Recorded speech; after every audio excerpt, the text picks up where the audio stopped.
When I see birches bend to left and right, across the lines of straighter, darker trees, I like to think some boy's been swinging them.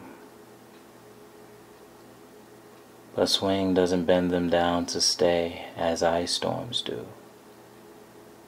Often you must have seen them, loaded with ice a sunny winter morning after a rain. They click upon themselves as the breeze rises and turn many-colored as the stir cracks and crazes their enamel. Soon the sun's warmth makes them shed crystal shells, shattering and avalanching on the snow-crust. Such heaps of broken glass to sweep away. You think the inner dome of heaven had fallen.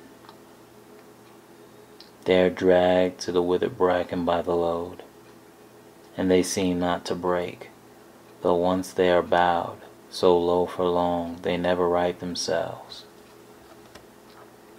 You may see their trunks arching in the woods, years afterwards, trailing their leaves on the ground like girls on hands and knees that throw their hair before them over their heads to dry in the sun.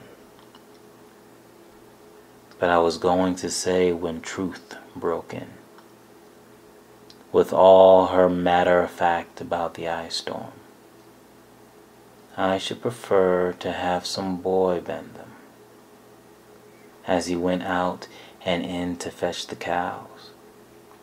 Some boy too far from town to learn baseball, whose only play was what he found himself summer or winter and could play alone. One by one he subdued his father's trees, by writing them down over and over again, until he took the stiffness out of them, and not one but hung limp. Not one was left for him to conquer. He learned all there was to learn about not launching out too soon, and so not carrying the tree away clear to the ground. He always kept his poise to the top branches, climbing carefully, with the same pains you used to fill a cup, up to the brim and even above the brim. Then he flung outward, feet first with a swish,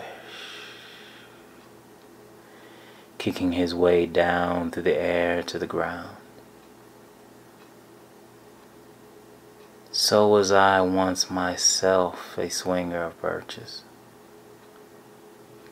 and so I dream of going back to be. It's when I'm weary of considerations, and life is too much like a pathless wood where your face burns and tickles with the cobwebs broken across it, and one eye is weeping from a twig's having lashed across it open. I like to get away from earth a while, and then come back to it and begin over. May no fate willfully misunderstand me, and half grant what I wish and snatch me away not to return. Earth's the right place for love. I don't know where it's likely to go better.